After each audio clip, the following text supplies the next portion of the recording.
여러분, 세상에서 아무리 많이 가지고 그리고 인기를 누리고 세상 사람들이 부러워하는 그런 위치에 올라갈지라도 그것만으로는 인간이 만족할 수가 없습니다. 95년 혹은 100년을 건강하게 산다고 할지라도, 그리고 세상 모든 것을 가지고 있을지라도 지나고 보면 그분들의 고백을 들어보면 하룻밤의 꿈과 같다, 일장춘몽이다, 이것이 인생이라고 우리에게 선배들은 말합니다. 그런데 오늘 그 성경에 그런 사람이 나오고 있습니다. 열왕기하 5장 1절 말씀 우리가 함께 읽어보겠습니다. 아람 왕의 군대장관 나아만은 그의 주인 앞에서 크고 존귀하냐니 이는 여호와께서 전에 그에게 아람을 구원하게 하셨습니다. 그는 큰 용사이나 나병 환자더라. 가만히 살펴보면 나아만은 참 불쌍한 사람입니다. 근데 우리가 돌아보면 세상 사람들의 사정을 알고 보면 불쌍하지 않은 사람이 없습니다. 왜냐하면 모든 사람들은 죄 가운데 태어났기 때문입니다. 그런데 오늘 나아만은 보니까 불쌍히 여겨주는 사람이 있습니다. 그 나아만의 그 처지를 불쌍히 여겨주는 사람이 있기 때문에 그는 참으로 다행인 사람입니다.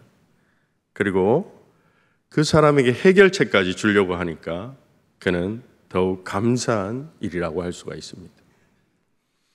5장 2절과 3절이 그 이야기를 하고 있습니다. 5장 2절과 3절 우리가 함께 읽어보겠습니다. 시작. 전에 아람 사람이 떼를 지어 나아가서 이스라엘 땅에서 어린 소녀 하나를 사로잡으매 그가 나아만에게 수종들더니 그의 여주인에게 이르되 우리 주인이 사마리아에 계신 선지자 앞에 계셨으면 좋겠나이다. 그가 그 나병을 고치리이다 하는지라. 포로로 잡혀온 소녀가 이 나라에서는 최고의 명의와 의사가 와도, 아무리 좋은 실력자가 와도 고칠 수 없지만 우리나라에 가면 이 병을 고칠 수 있습니다 라고 그렇게 말하는 것입니다. 이 소녀의 믿음은 어디에서 왔던 것일까요? 그는 지금 포로로 잡혀와 있습니다. 그리고 부엌에서 일하고 있는 존재입니다. 이 시대의 많은 사람들은 전쟁은 신과 신들의 전쟁이라고 생각했습니다. 그래서 아람 사람들의 신과 이스라엘 신이 싸워서 이스라엘 신이 졌다라고 생각했습니다. 이 전쟁에서 졌는데 그 전쟁에서 졌다는 것은 다시 말해서 그 소녀의 하나님이 진 것입니다. 싸움에서. 그래서 강대국의 신은 언제나 강하고 약소국의 신은 언제나 약한 신인 것입니다. 그래서 하나님은 별 볼 일 없는 신이라고 생각했을 것입니다. 오늘날에도 미신적인 생각들이 많이 있습니다. 우리는 어떤 기업과 기업이 계약을 하는데도 가만히 살펴보면 그들은 날짜를 따지고 이사를 하는데도 길이를 따집니다. 이것이 한국이 심하다고 생각하는데 일본이 더 심하고 중국도 마찬가지라는 것입니다. 우리의 믿음이라는 것이 얼마나 연약한지, 우리가 내가 원하는 곳에 합격하지 못하고 또 취직도 하지 못하고 세상에서 인정받지 못하면 하나님에 대한 믿음도 흔들리게 됩니다. 내 사업이 시원하게 나가지 못하면 친구들을 만나서 내가 시원하게 밥값도 계산하고 차값도 계산하고 이러면 좋겠지만 그러지 못할 경우에는 내 사업이 잘 안 될 때에는 이 사람들에게 내가 예수를 믿는 사람이다, 내가 교회 다니는 사람이라는 것을 말하기가 어려워지고 목소리가 작아지게 된다는 것입니다. 그런데 이 소녀가 살고 있는 당시에는 더욱 그랬다는 것입니다. 사회에 가보면 높은 사람이 하는 말이면 다 맞는 말이라고 생각합니다. 그런데 내세울 것이 없는 사람이 말을 하면 그 사람의 말은 힘이 없고 또 이 당시에는 무시당하기 쉬운 말이라는 것입니다. 그런데 외국에서 노예로 잡혀온 이 소녀, 어른도 아니고 남자도 아니고 그냥 재산의 일부 목록으로 취급되는, 재산으로 속하지 못하는 그런 여자아이라는 것입니다. 그런데 그 아이가 하나님의 이야기를 하면 주인은 뭐라고 대답할까요? 너희 하나님이 이렇게 강하면 내가 이렇게 잡혀왔겠느냐? 아니, 네 하나님이 그렇게 강하면 네 나라를 망하게 했겠느냐? 그렇게 얘기했을 것이라는 것입니다. 그리고 어떻게 할까요? 노예니까 그냥 너의 꼴을 지켜봐라. 그러면서 밥이나 하라고 부엌으로 내몰았을 것이라는 것이죠.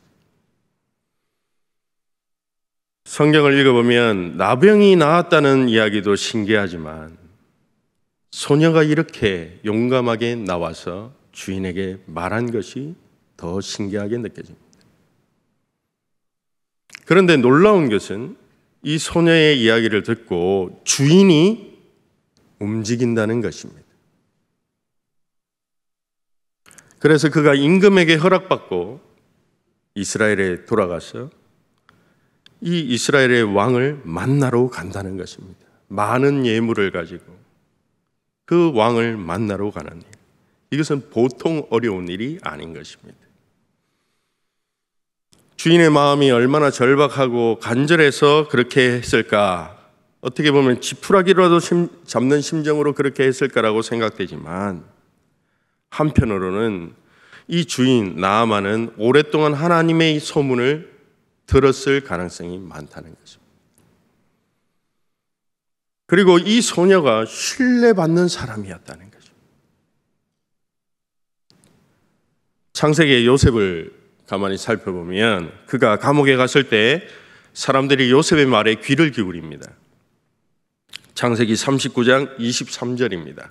우리가 한 목소리로 함께 읽어보겠습니다. 시작.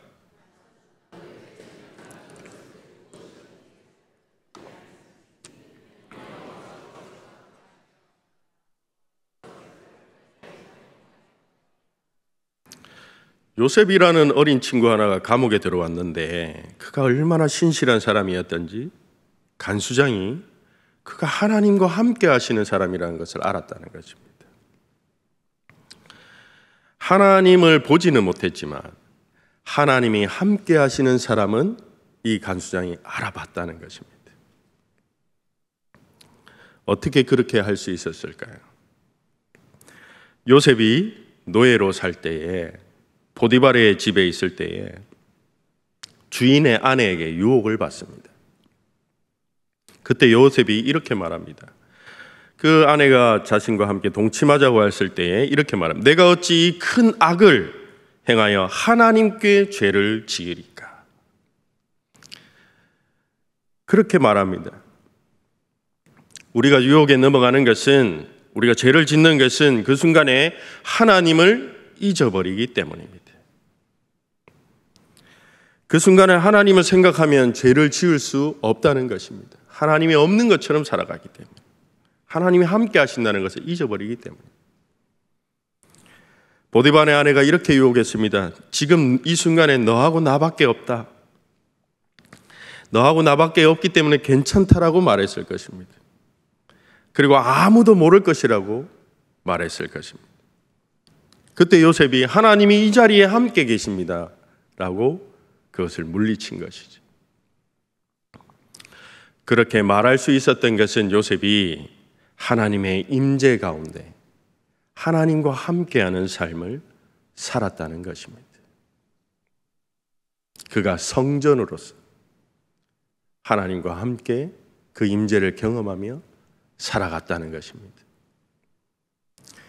하나님이 백성이 가는 어디에나 하나님이 함께 하신다는 것, 그것이 부엌일지라도, 그것이 감옥일지라도, 그것이 심지어 바다 속에 있는 물고기 뱃속일지라도 하나님이 함께 하신다는 것을 요셉은 알았다는 것입니다. 그래서 하나님을 의식하면서 살아갔다는 것입니다. 우리도 하나님을 의식하며 살아가는 축복이 함께하기를 원합니다. 감옥의 간수장은 하나님의 영광을 보지는 못했지만 하나님의 영광이 함께하는 사람을 알아봤다는 것이죠. 이런 사람이 바로 움직이는 교회입니다. 이런 사람이 바로 세상의 빛이고 이런 사람이 바로 세상의 소금인 것입니다. 하나님이 함께 하신다는 걸 믿고 살아가는 것. 이것이 세상의 빛이 되고 소금이 되는 것입니다. 지금 아람이란 나라는 이스라엘이 싸우는 상태이고 그는 적국입니다. 그래서 서로가 더 잘났고 더 힘이 세다라고 자랑해야 되는 상황이죠. 그런데 그 나라의 자존심을 모두 굽히고 나아만은 자신이 가장 아끼는 선물을 싸가지고 그렇게 공손하게 왕에게 찾아가서 자신의 병을 아뢰고 선지자를 만나게 해달라고 부탁해야 되는 상황입니다. 그런데 이 부탁한다는 일이 적국에 가서 그것을 부탁한다는 일은 쉬운 일이 아닌 것이죠. 이 엄청난 일을 했다는 것은 노예이지만 이 소녀에 대한 신뢰가 있었다는 것입니다. 세상 사람들이 하나님은 몰라도 하나님이 함께 하시는 사람은 알아봤다는 것이죠. 창세기 39장 5절, 그 이유는 무엇인가 하면 창세기 39장 5절에 보면 요셉을 이렇게 표현합니다. 그가 요셉에게 자기의 집과 그의 모든 소유물을 주관하게 한 때부터 여호와께서 요셉을 위하여 그 애굽 사람의 집에 복을 내리심으로 여호와의 복이 그의 집과 밭에 있는 모든 소유에 미친지라. 요셉이 들어온 이후로부터 그 모든 살림을 맡긴 이후로부터 노예이지만 그 보디발의 집에 하나님의 복이 임하게 되었다는 것입니다. 이것은 아브라함에게 하나님이 약속하신 복입니다. 내가 가는 곳마다 하나님을 믿으며 살아가고 그곳에 하나님이 함께 하신다는 것을 믿으며 살아가는 자에게 세상 사람들이 너를 통해서 복을 받을 것이다 했던 그 약속이 요셉에게 뿐만 아니라 그 이름 없는 소녀에게도 이루어졌던 것입니다. 하나님의 약속이 그 소녀를 통해서 실현되었다는 것입니다. 바로 오늘 이 소녀를 통해서 나아만의 집에 복을 주셨던 것입니다. 우리가 가는 곳마다 그곳 사람에게 복이 되는 삶이 되도록 하나님은 우리를 통해서 은혜를 베풀어 주신다는 것입니다. 이 말을 잘못 이해하면 우리가 직장에서 일을 너무 잘해가지고 그 직장에 돈을 많이 벌게 해주고 그래서 하나님께 영광을 돌리자는 말이 아닙니다. 우리는 그리스도인이라면 어떻게 생각하느냐 하면 직장에서 탁월해야 된다고 생각합니다. 도덕적으로 완벽해야 되고 흠이 없어야 되고 사람과 다투어서도 안 된다고 생각합니다. 그래서 우리는 싫어도 양보하고 때로는 손해를 보고 그리고 이용당하고 그렇게 살아가야 된다고 생각할 때가 많습니다. 그러나 모든 곳에 가서 복이 되는 삶은 그 희생하고 헌신하는 삶, 좋은 뜻이기도 하지만 정확한 말은 아닙니다. 그러다 보면 부당한 일을 당하게 되고 그리고 우리는 예스라고만 말할 수밖에 없는 그런 착한 사람 병에 걸리고 마는 것이죠. 그래서 우리가 혹시라도 잘못하면 죄책감에 시달리게 되고 그리고 그렇게 또 잘하고 싶어서 서두르다 보면 조급해져서 일을 그르칠 때가 많이 있다는 것입니다. 하나님을 의식하고 산다는 것, 하나님이 함께 하신다는 것을 믿으며 산다는 것은 내가 당장 눈에 띄는 변화를 만들어내는 삶이 아니라는 것입니다. 그 자리에 그곳이 어떤 곳이든지 하나님이 함께 하심을 믿고 살아가는 사람입니다. 어느 자리나 하나님이 나와 함께 계신 줄 알고 살아가는 것, 그것이 바로 하나님을 믿고 살아가는 것입니다. 선교사님들이 어떤 선교지에 가면 굉장히 단시간에 부흥하는 선교지가 있습니다. 그러나 수십 년을 사역해도 눈에 띄지 않고 한 사람 전도하기가 힘들고 부흥이 되지 않는 선교지도 있습니다. 우리는 모든 면에서 탁월해야 된다. 그래야 하나님이 높임 받으실 거라고 생각하지만 그것이 우리를 올가매는 율법이 되고 족쇄가 될 수도 있다는 것입니다. 성과를 내야지만 그리스도인이 되는 것이 아닙니다. 그것을 생각하면 우리는 너무나 힘들어질 수밖에 없습니다. 마태복음 28장 20절은 이렇게 말합니다. 내가 세상 끝날까지 너희와 항상 함께 있을 것이다. 이 약속을 믿고 살아가는 것입니다. 하나님이 내 삶에 함께 하신다는 것을 믿는 삶을 산다면 우리는 우리의 삶이 달라질 수밖에 없습니다. 우리는 대충 살 수가 없는 것입니다. 죄를 지을 수도 없고 시간을 낭비할 수도 없는 삶을 살게 되는 것입니다. 하나님이 내 삶에 임재하신다를 아는 것이 우리 신앙의 전부라고 할 수가 있습니다. 17세기에 로렌스 수사라는 분이 있습니다. 이분은 배운 것이 너무 부족해서 흔히 가방끈이 짧아가지고 수사가 되지 못하고 평수사로 평생을 살아갑니다. 그는 수도원에서 음식을 만들고 음식을 서빙하는 그 음식을 봉사하는데 15년을 봉사합니다. 그러다가 나중에 다리가 너무 불편해가지고 시장에 장을 보러 가지 못하게 됩니다. 그래서 나중에는 그 수사들의 신발을 수선하는 일을 하면서 평생 신발을 깃고 살다가 죽음을 맞이하게 됩니다. 그가 남긴 글이 있습니다. 그는 이런 말을 합니다. 저에게는 업무를 수행하는 일과 기도 시간이 다르지 않습니다. 동시에 다른 사람이 식사를 할 때에 여러 가지 일을 시키는 가운데서도 평온하게 무릎을 꿇고 성찬에서 마치 주님께서 나에게 빵을 주시던 것처럼 그 평온한 가운데서 하나님을 만납니다. 그렇게 고백합니다. 그렇게 시끄러운 주방에서 일하면서도 하나님의 임재 가운데 그는 살았던 것입니다. 오늘 로렌스의 그 수사의 모습을 보면서 나만 장군의 집에 잡혀갔던 그 부엌에서 일했던 소녀의 모습을 생각하게 됩니다. 그곳에도 똑같이 하나님은 임재하여 주셨고 이 로렌스 소사에게 비춰졌던 그 하나님의 은총이 그 소녀에게도 비추어졌다는 것입니다. 그 소녀가 잡혀갔던 곳은 어떤 곳입니까? 누구도 하나님을 예배하지 않는 곳입니다. 누구도 하나님을 부르지 않는 장소입니다.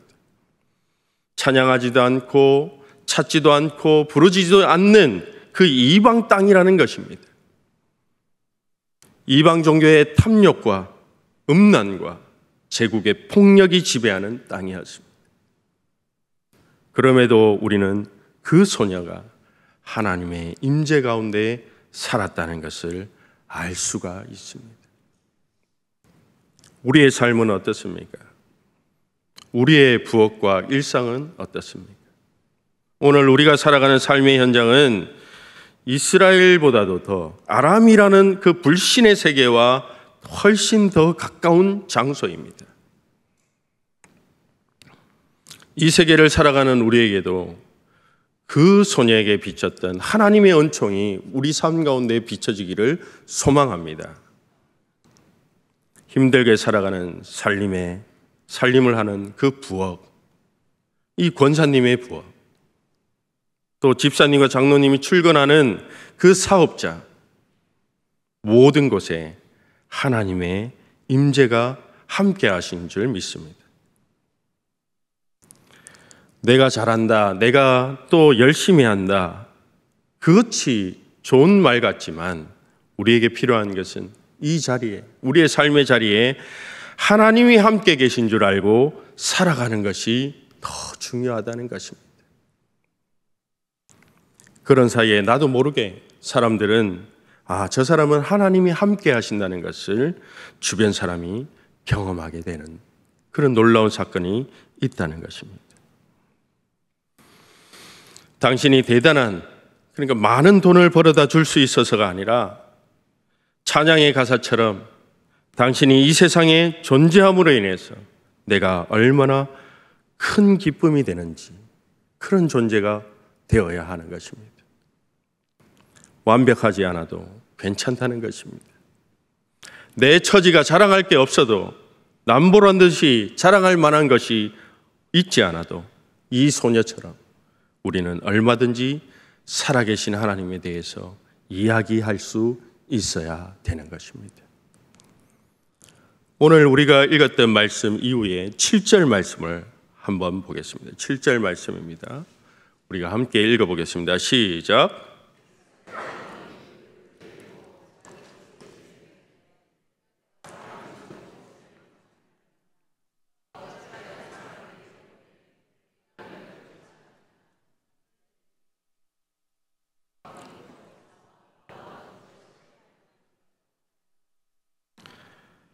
나아만이 찾아와서 자신에게 선지자를 만나게 해달라고 부탁을 하는데 오늘 왕의 믿음을 보게 됩니다.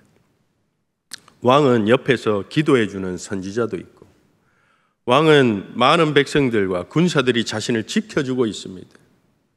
그런데 이 왕은 어떻게 고백합니까?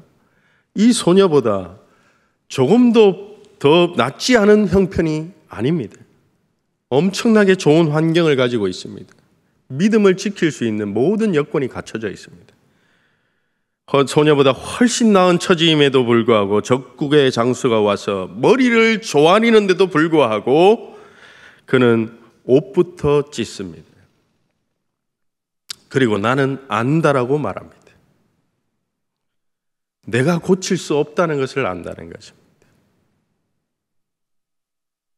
이처럼 인간이 가지고 있는 정보라는 것이, 인간이 가지고 있는 지식이라는 것이 얼마나 우리의 믿음을 연약하게 만들고 압도하는지 모릅니다. 내가 가진 지식이 얼마나 헛것인 것이, 사람을 얼마나 형편없게 만들고 똑똑하다고 생각하는 것이 우리의 믿음을 갉아먹는다는 것입니다. 그리고 심지어 모든 백성의 믿음까지도 흔들리게 만든다는 것입니다. 이스라엘 왕은 아람 왕의 전쟁에서 지고 나서는 겁에 질려 있다는 것입니다. 우리는 실패할 수 있습니다. 패배하고 넘어질 수도 있습니다. 그러나 하나님이 함께 하시기 때문에 우리는 패배주의에 빠져서는 안 된다는 것입니다. 우리는 어둠 가운데서도 주님을 노래하고 있는 찬송하는 자의 그 모습을 볼 수 있어야 되는 것입니다. 그리고 내가 그런 사람이 되어야 하는 것입니다. 나아만의 삶은 시궁창 같은 삶입니다. 모든 것을 가졌지만 그는 고칠 수 없는 질병에 걸려서 어떻게 보면 어둠 가운데 살아가는 삶이었습니다. 그런데 그는 자신의 집에 잡혀온 그 소녀의 눈 속에서, 그 소녀의 모습 속에서 살아계신 하나님을 본 것입니다. 성경은 우리에게 말합니다. 모든 인간은 나만과 같은 처지에 있다라고 말합니다.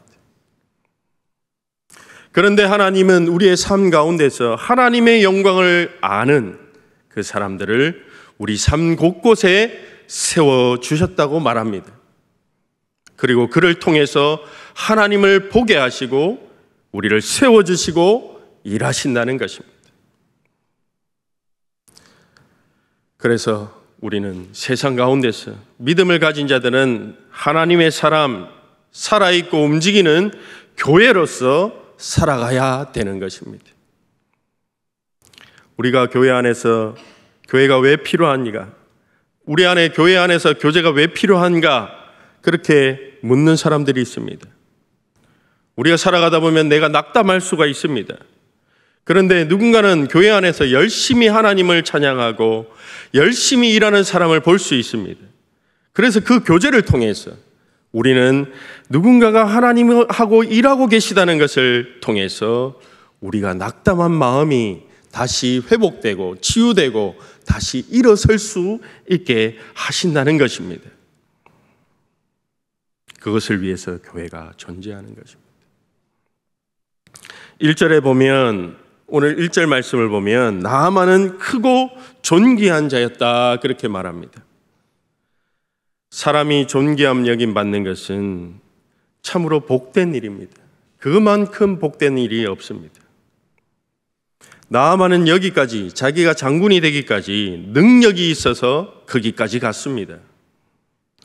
그런데 그는 알고 있습니다. 능력만으로 세상을 살아갈 수 없다. 열심만으로 살아갈 수 없다는 걸 깨닫게 됩니다. 누군가가 인정을 해줘야 되는 것이죠.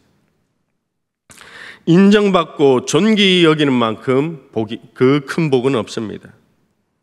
아람 왕이 존귀하게 여겨주면 아람 왕이 할 수 있는 만큼 존귀한 사람이 되는 것입니다.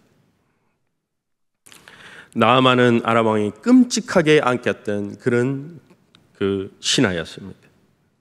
그런데 아무리 끔찍하게 사랑해도 왕이 해줄 수 없는 것이 있었습니다. 그것은 누가 해주십니까? 하나님이 그것을 해주신다는 것입니다. 그래서 그는 이제 어떤 사람이 됩니까? 병이 나은 이후에 하나님께 신실한 사람이 되었다는 것입니다. 오늘 1절 말씀을 보면 그는 주인 앞에서 존귀한 사람이라 그렇게 말합니다. 오늘 나아만은 병이 나온 후에 주인이 바뀌었습니다. 주인이 바뀌었다는 것입니다. 우리가 예수를 믿는다는 것은 우리가 죄 가운데서 건진받아서 우리 삶의 주인이 나였던 상태에서 주인이 바뀌었다는 것입니다. 그리고 그 은혜로 주님 앞에서 존귀한 사람, 참으로 존귀한 사람이 되는 것입니다. 오늘 말씀에서 우리는 주님이 우리와 세상 끝날까지 함께 하신다고 약속하신 그 말씀을 다시 새기게 됩니다. 그래서 우리는 가는 곳마다 함께 하실 주님을 믿으면서 나를 존귀하게 여겨주실 주님께 감사하면서 우리도 주님의 이름을 높이며 그렇게 사는 존귀한 주님의 백성 모두가 되시기를 주님의 이름으로 축복합니다. 그런 귀한 존귀한 사람이 되는 우리가 되기를 주님의 이름으로 축원합니다.